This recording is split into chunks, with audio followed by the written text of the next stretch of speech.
WhatsApp guys, good morning, welcome back to another blog. আশা করি সবাই খুব ভালো আছেন, সুস্থ আছেন, আমিও খুব ভালো আছি। তো সবাইকে মহা অষ্টমী অনেক অনেক শুভেচ্ছা। সকাল সকাল ঘুম থেকে উঠেই আমি বেরিয়ে পড়েছিলাম। আমি আর বাবা যাচ্ছিলাম গঙ্গার দিকে। যেহেতু আজ মহা অষ্টমী, তাই ভাবলাম সকালটা শুরু হোক গঙ্গায় স্নান করে। তো এই কারণে সকাল সকাল বেরিয়ে পড়েছিলাম।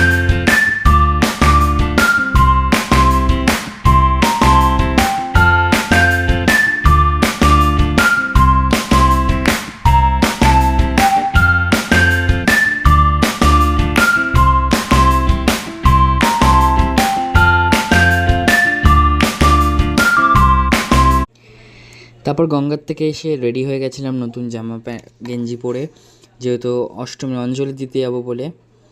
And it's my final look. আমি প্রত্যেকবার পাঞ্জাবি পরি, এবার ভাবলাম টি শার্টই পরবো। মা বললো পাঞ্জাবি পরতে হবে না, নতুন টি শার্টটা দিয়েছে, এটা আমার একটা কাকু গিফট করেছে আমাকে। তো এটাই পরে যাই। খুব একটা খারাপ লাগছিল না, বলুন, ঠিকঠাক লাগছে। চলুন। তো এখন আমরা যাচ্ছি অষ্টমীর পুজো দিতে, অঞ্জলি দিতে। আর ওদিকে পুজো শুরু হয়ে গেছে। আর মা আর আমি। আজ বিশাল রোদ উঠেছে, আকাশ পরিষ্কারই আছে মোটামুটি। কালকের দিকে বৃষ্টি হবে। ওদিকে পুজো শুরু হয়ে গেছে। চল। ছিটিয়ে বলবেন নমো বিষ্ণু, একবার বলবেন, তিনবার বলবেন নমো বিষ্ণু, নমো বিষ্ণু। তারপরে একটু ফুল ফুল নেবেন, হাতে ফুলের পাতা।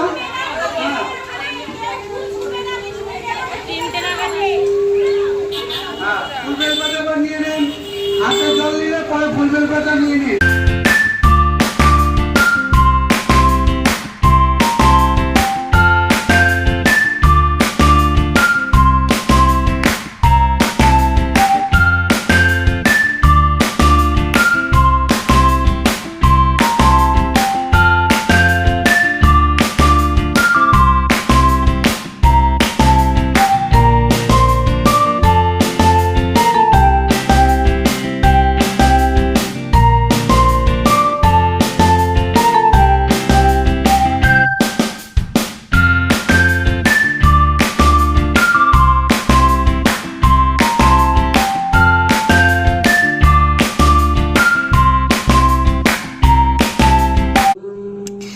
তো আমি চলে এসেছিলাম পুজো টুজো দিয়ে। আর প্রায় ঘড়ি কাটা চলে গেছিলো 2টো বাজতে 5 মিনিট বাকির ঘরে। আর আজকে দুপুরের লাঞ্চ মেনুতে ছিল ধনেপাতা দিয়ে ডাল, কচুরলতি, আর আমার খুব প্রিয় একটা জিনিস ধোকার ডালনা, যেটা আমার খুব ভালো লাগে খেতে। আর এটা ছিল ধোকা ভাজা দুটো, আমার বাবার জন্য মা ভেজে রেখেছে। আর এটা হচ্ছে পাঁপড় ভাজা। আমি একটা পাঁপড় নিই। আমার এই পাঁপড়টা খেতে খুব ভালো লাগে। আমি বড় ওই গোল পাঁপড়গুলো খাই না, আমি এরকমই ছোটো ছোটো পাঁপড়, ব্যাট পাঁপড়, ওগুলোই খাই। আর বাইরেটা তখন মেঘ করে এসেছিলো, মনে হচ্ছিলো বৃষ্টি হবে হবে, এরকম একটা ভাব ছিল তখন। যদিও খানিকক্ষণ পর হালকার ওপর নেমে গেছিলো বৃষ্টিটা, হালকা হয়েছিল বৃষ্টিটা। এখন দুপুর 3:18 মতো বাজে। আমি যাচ্ছিলাম অষ্টমী পুজোর প্রসাদটা আনতে। 3টে, 3:30 টাইম দিয়েছিল। বর্তমান আকাশের যা অবস্থা, আকাশ একেবারে ভেঙে ছেড়ে কেঁপে নিয়ে আসছে। দেখুন, একদিকে রোদ আর এদিকে একদম কেঁপে চেপে আসছে। এবার চট করে গিয়ে ছাতাটা নিয়ে যাব, চট করে গিয়ে প্রসাদটা নিয়ে চলে আসি, নাহলে অষ্টমী পুজোর কোনো প্রসাদই পাবো না। যে আকাশের অবস্থা, তাতে এখনই নামবে নামবে এরকম ভাব অলরেডি হয়ে গেছে। তাই বেশি দেরি না করে চলুন। এদিকে আমাদের এইদিকে একটা বাড়িতে, মানে পাড়ায় পুজো হচ্ছে, সেখানে চণ্ডীপাঠ শুরু হয়ে গেছে। চলুন প্রসাদটা নিয়ে আসে। এই দেখুন, আমার চন্দ্রমল্লিকা গাছে ফুল এসছে। এটা জুনিয়র চন্দ্রমল্লিকা, বুঝলেন। মার কাছ থেকে চাবি নিই, ছাতা নিই, কুপনটা আমার কাছে আছে। আর এখন গোলাপও ফুটেছে আজকে। চলুন, আর দেরি করবো না, দেখুন। চলুন। এখানে মাকে 108টা যে পদ্মদান করা হয়, সেটা সন্ধি পুজোয় করা হয়েছে। দেখুন কি ভালো লাগছে না দেখতে।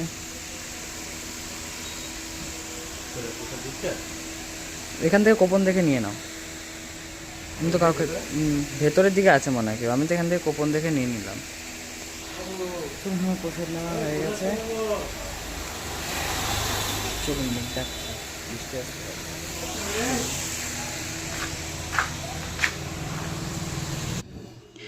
তো তো প্রায় ওই ধরুন 4:30 পৌনে 5টার দিকে একটু বেরিয়েছিলাম, কাকিনাড়া যাচ্ছিলাম একটা কাজের জন্য, ঠাকুর দেখতে নয়, মাঝখানে রাস্তা যেতে যেতে যে কটা ঠাকুর আর কি দর্শন হয়, কিন্তু একটা কাজের জন্যই বেরিয়েছিলাম কাকিনাড়া।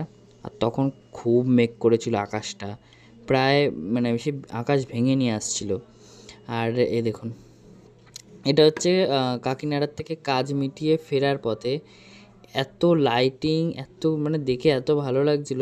কাকিনাড়ায় হয়েছিল, কিন্তু কাকিনাড়ায় না, কাকিনাড়া বলুন বা হাটপাড়া বলুন, এইসব জায়গায় না এইখানে একটা ঠাকুর, 10 হাত দূরে একটা ঠাকুর, মানে এরকম ঠাকুর। আর যেহেতু আমরা চিনিও না ওই দিকটা অতটা, ভেতরে ভেতরে রাস্তাগুলো, তাই সেই কারণে আর যাইনি দেখতে। আর দেখুন সাইডে এই যে হলুদ হলুদ আলোগুলো না, এগুলো আরও বেশি ভালো লাগে। নৈহাটিতে কালী পুজোর সময় এগুলো থাকবে, তখন দেখতে আরও বেশি ভালো লাগবে। এটা গঙ্গার ধারে একটা পুজো হয়েছিল আমাদের বড়মা ঘাট, মানে ফেরিঘাটের কাছে।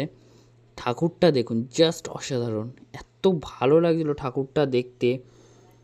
মুখটা কত মিষ্টি দেখুন, মনে হচ্ছে একভাবে মায়ের দিকে তাকিয়ে থাকি, এত ভালো লাগছিলো দেখতে। আর তখন এখানে পাশে ওই যারা বাজায়, তারা ওই বাজনাগুলো বাজাচ্ছিল, মানে সত্যি ভালো লাগছিলো এগুলো শুনতে, বাজনাগুলো শুনতেও ভালো লাগছিলো, প্লাস ঠাকুরটা দেখতেও ভালো লাগছিলো। আর প্রায় বাড়ি ফিরে আসছি, প্রায় কি অলমোস্ট চলে এসেছি, ওপার থেকে ফিরছিলাম বাড়িতে। এটা হচ্ছে বর্দা ব্রিজে যাওয়ার আগের রাস্তা। এখানে একটু থেকে থেকে একটা পুজো, এইটুখানি রাস্তার মধ্যে অ্যাপ্রক্স 6টা থেকে 7টা পুজো হয়েছে। একটু গ্যাপ গ্যাপ দিয়েই পুজো, একটু গ্যাপ গ্যাপ দিয়েই পুজো, মানে অনেক কটাই পুজো হয়েছে বেশ।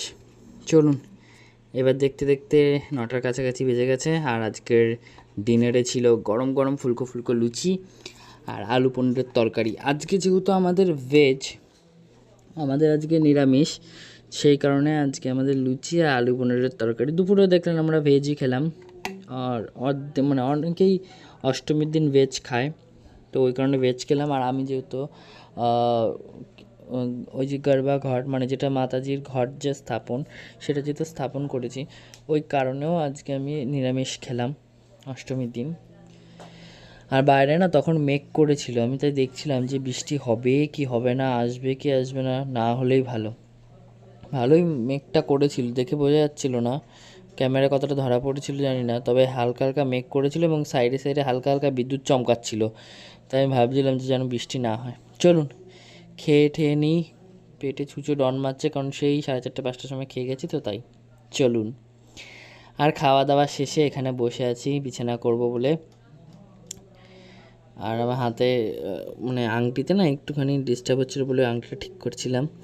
দেখুন আমার ঠাকুমা এখানে বসে পেপারে কাগজ গোছাচ্ছিল, খবরের কাগজ আমাদের, আর টিভি দেখছিল। আর আমি এখানে বসে আছি কখন বিছানা করব বলে, মানে বিছানা করবো বলে আর কি বসা এখানে।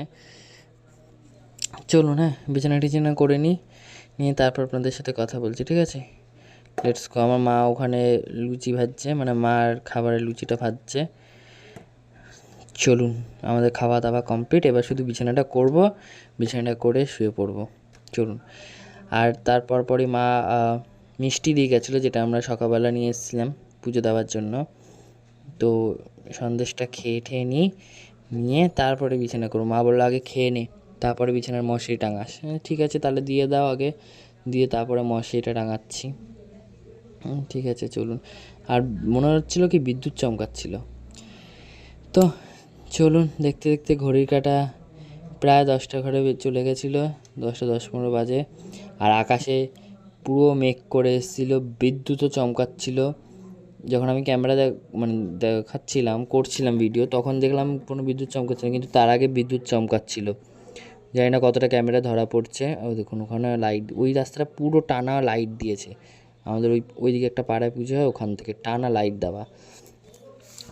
তো চলুন, এবার গ্রিলে আমার তালা পড়বে, এবার গ্রিলে তালা দেব, দিয়ে যাব শুতে। আর তখন গান হচ্ছিল, নাহলে ভয়েস ওভার দিতে হতো না আমাকে, কিন্তু তখন ওই মাইক লাগানো তো, ওখানে গান হচ্ছিল বলে আমাকে আরও ভয়েস ওভার দিতে হয়েছে। চলুন এবার তালাটা দিই। এক হাতে তালা দেওয়া যে কী মুশকিল, তালা খোলাও সেরকম মুশকিল, কিছুতেই তালাটা খুলতে চাইছিল না এক হাতে।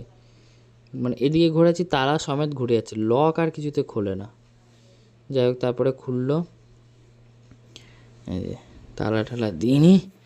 তো চলুন গাইজ, সবাই খুব ভালো থাকবেন। দেখুন এক হাতে কিছুতেই তালা দেওয়া যাচ্ছে না, তারপরে এখান থেকে ওই হাত থেকে নিয়ে এই হাতে নিলাম, নিয়ে তারপরে ঠেলে চাবিটা দিয়ে ঠেলে তালা দিয়েছি, বুঝছেন। চলুন, হ্যাঁ, সবাই খুব ভালো থাকবেন, সুস্থ থাকবেন, আর আশা করি কাল রাত পোহালে নবমী, সবার খুব ভালো কাটুক পুজোটা, হ্যাপি থাকবেন। দেখাবো নতুন একটা ব্লগে। লাইক শেয়ার কমেন্ট সাবস্ক্রাইব করতে ভুলবেন না। Daily lifestyle with Sourav. পুজো সবার ভালো কাটুক, দেখাবো নতুন একটা ব্লগে, ততক্ষণের জন্য টাটা।